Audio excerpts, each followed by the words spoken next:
इस कहानी की शुरुआत आज से 15 साल पहले हुई थी, जब मैं बीएससी सेकेंड ईयर में था। उसने फर्स्ट ईयर में एडमिशन लिया था। मुझे आज भी याद है उसका कॉलेज में पहला दिन। जब उसने कॉलेज कैंपस में प्रवेश किया, हर किसी की नज़र उसे घूर रही थी। हमारा कॉलेज शहर का एकमात्र प्राइवेट कॉलेज था। महंगी फीस की वजह से वहाँ अधिकतर पैसे वालों के बच्चे ही पढ़ते थे। ऐसे ही कुछ पैसे वालों की बिगड़ी औलादों का एक ग्रुप हर नए स्टूडेंट को परेशान करता था, जिनमें कुछ लड़कियां और लड़के थे। उस ग्रुप का हेड था शहर के नामी व्यवसायी का बेटा आकाश।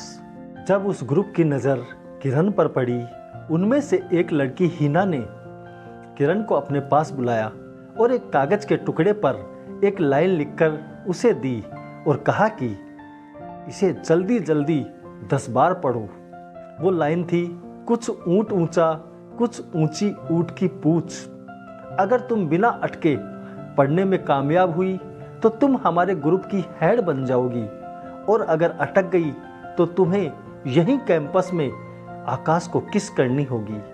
किरण थोड़ा घबरा रही थी। वो वहां से निकल जाना चाहती थी, मगर कुछ ही पलों में वहां तमाशा देखने वाले स्टूडेंट्स की भीड़ लग गई।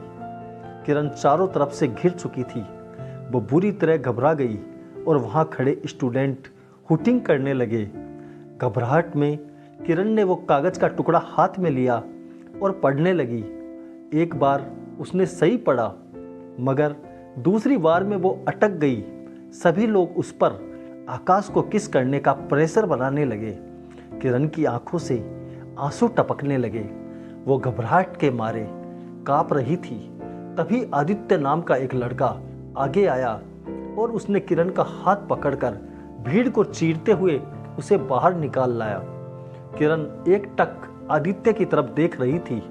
उधर आकाश और उसके साथी उनके पीछे आए। आदित्य मेरा अच्छा मित्र था। बहुत ही साधारण परिवार से था, लेकिन पढ़ने में बहुत इंटेलिजेंट होने के कारण स्कॉलरशिप के आधार पर उसे इस कॉलेज में एडमिशन मिल गया था।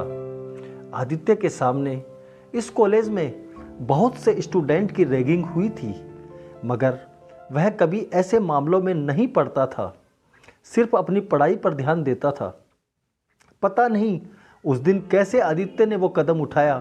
तभी आकाश ने पीछे से आदित्य की कॉलर पकड़कर गाली दी। चटाक की एक आवाज के साथ कैंपस में सन्नाटा छा गया। मां की गाली के जवाब में आदित्य ने आकाश के गाल पर एक झन्नाटेदार थप्पड़ रसीद कर दिया। आकाश के दोस्तों ने आकर आदित्य को घेर लिया। आकाश की हरकतों से लगभग पूरा कॉलेज दुखी था, पर उसके पिता भानु प्रताप, जो कि कॉलेज के ट्रस्टी थे, उनके रसूख के कारण कोई भी आकाश से पंगा नहीं लेना चाहता था। लेकिन आज एक सीधे सादे गरीब लड़के ने आकाश की सत्ता को चुनौती दे दी थी। हर कोई आदित्य के समर्थन में कूद पड़ा और देखते ही देखते आकाश और उसके दोस्तों की जमकर धुलाई कर दी। मामला प्रिंसिपल तक पहुंचा। आकाश ने अपने पिता को बोलकर आदित्य को कॉलेज से निकलवा दिया। जब ये बात किरण को पता चली तो उसने अपने पिता रमेश चंद्र को सारी बात बताई। किरण के पिता उस समाज के प्रदेश अध्यक्ष थे, जिस समाज की ट्रस्ट के द्वारा वो कॉलेज संचालित की जा रही थी। उन्होंने ट्रस्ट के अध्यक्ष से बात कर तुरंत आदित्य का निष्कासन रद्द करवाया।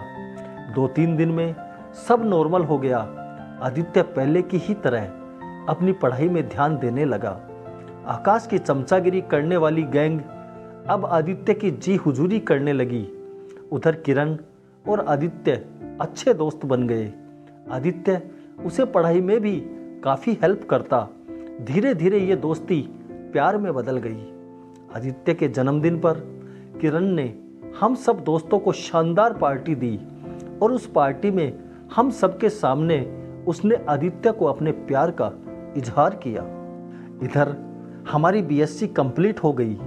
मैंने केमिस्ट्री से एमएससी के लिए उसी कॉलेज में एडमिशन ले लिया, लेकिन आदित्य पर घर चलाने के दबाव के चलते उसने रेगुलर पढ़ाई छोड़कर प्राइवेट जॉब कर ली, साथ ही कंपटीशन की तैयारी करने लगा।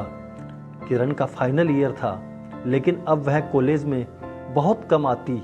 जब भी आती तो उदास ही रहती। उन दोनों के बीच मैं एक योजक कड़ी बनकर रह गया था। किरण हमेशा मुझे शिकायत करती कि आदित्य उसे समय क्यों नहीं देता। मैं उसे समझाता कि वो दिन भर जॉब में व्यस्त रहता है, रात को जागकर कंपटीशन की तैयारी करता है। उन दोनों के बीच कभी विवाद हो जाता तो उसमें भी मुझे ही मध्यस्थ की भूमिका निभानी पड़ती। किसी तरह 1 साल और गुजर गया। किरण के पिता की तबीयत खराब रहने लगी तो उन्होंने किरण की शादी करने का फैसला कर लिया। किरण ने आदित्य पर पिता से बात करने का दबाव बनाया, लेकिन आदित्य ने कहा कि जब तक कोई अच्छी सरकारी नौकरी नहीं मिलती तब तक किस मुंह से तुम्हारे पिता से बात कर सकता हूं। आखिर किरण ने खुद ही पिता को आदित्य के बारे में बताया। उसके पिता ने सिर्फ इतना ही कहा कि बेटी तुम खुद देख लो, समाज के लोग क्या कहेंगे। समाज के अध्यक्ष ने ही अपनी बेटी का विवाह गैर समाज में कर दिया। फिर अपना व्यावसायिक स्टेटस, आदित्य जहां नौकरी कर रहा है उस कंपनी को कच्चा माल हम सप्लाई करते हैं। उसकी तनख्वाह इतनी भी नहीं कि वो ठीक से अपना घर चला सके। फिर भी मुझे सोचने के लिए थोड़ा समय दो। उसी रात किरण के पिताजी को हार्ट अटैक आ गया। रात को ही सर्जरी हो गई। डॉक्टर ने किरण को बुलाकर कहा कि इन्हें किसी भी तरह का कोई सदमा नहीं लगना चाहिए। इन्हें ज़्यादा से ज़्यादा खुश रखने का प्रयास करना। आखिर पिता की खुशी के लिए किरण ने उनके द्वारा पसंद किए लड़के से शादी करने के लिए हाँ कर दी और आदित्य के नाम एक पत्र मुझे दिया, जिसमें उसने सारी बात लिखकर आदित्य से माफ़ी मांगते हुए साथ न निभा पाने की मजबूरी बताई और जिंदगी भर अच्छा दोस्त समझकर साथ निभाने का वादा किया। आदित्य को जब मैंने वो पत्र दिया तो पढ़कर उसकी आंखों में आंसू आ गए, लेकिन वो आंसुओं को छिपाकर बोला, गरीब के साथ ऐसे मजाक तो आम बात है। सदा खुश रहो किरण, एक अच्छे दोस्त की तरह मैं हमेशा तुम्हारे साथ रहूंगा। शादी की तारीख नज़दीक आई तो किरण ने हम दोनों को शादी का कार्ड भेजा। किसी तरह दिल पर पत्थर रख आदित्य मेरे साथ किरण की शादी में गया। जैसे ही उसके पिताजी की नज़र हमारे ऊपर पड़ी वे घबरा गए। उन्होंने हमें एक तरफ बुलाया और हाथ जोड़कर बोले, बेटा शादी में आए हो तो शादी एंजॉय करो, लेकिन मेरी एक विनती है, किरण के सामने मत जाना। कहीं ऐसा ना हो कि तुम्हें देखकर उसके वो अरमान बाहर आ जाएं जिन्हें उसने मेरे स्टेटस के नीचे दफन कर दिए हैं।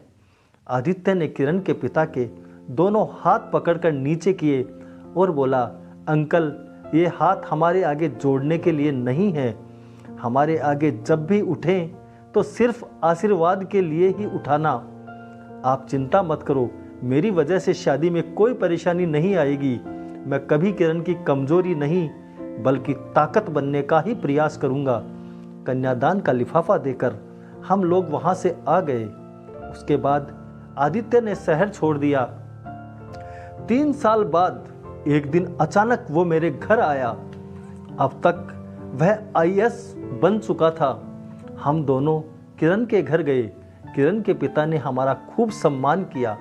आते समय आदित्य से बोले, बेटा इस जाति और समाज के बंधन और झूठे स्टेटस के चक्कर में मैं तुम्हारे जैसे लायक बेटे को दामाद नहीं बना सका, लेकिन मेरा बेटा बनकर आते रहा करो। फिर उन्होंने खुद फ़ोन मिलाकर किरण से हमारी बात करवाई। हमें उसका नंबर और पता भी दिया। किरण ने हमें घर बुलाया, अपने पति को सारी सच्चाई बताते हुए हमारा परिचय करवाया। उसके बाद से आज तक हम पारिवारिक मित्र हैं। हर छोटे बड़े कार्यक्रम में परिवार सहित एक दूसरे के यहाँ आते जाते हैं। दोस्तों, प्यार का अंतिम पड़ाव हमेशा शादी ही हो जरूरी नहीं।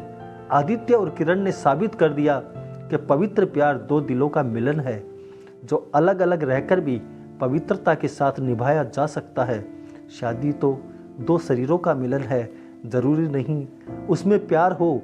कहानी आपको कैसी लगी, अपने विचार कमेंट कर बताएं। कहानी पसंद आई तो लाइक ज़रूर करें। चैनल पर नए हैं तो सब्सक्राइब कर लें। मैं रोज़ सुबह आपके लिए ऐसी ही दिलचस्प और मनोरंजक कहानियाँ लेकर आता हूँ। धन्यवाद। जय हिंद, जय भारत।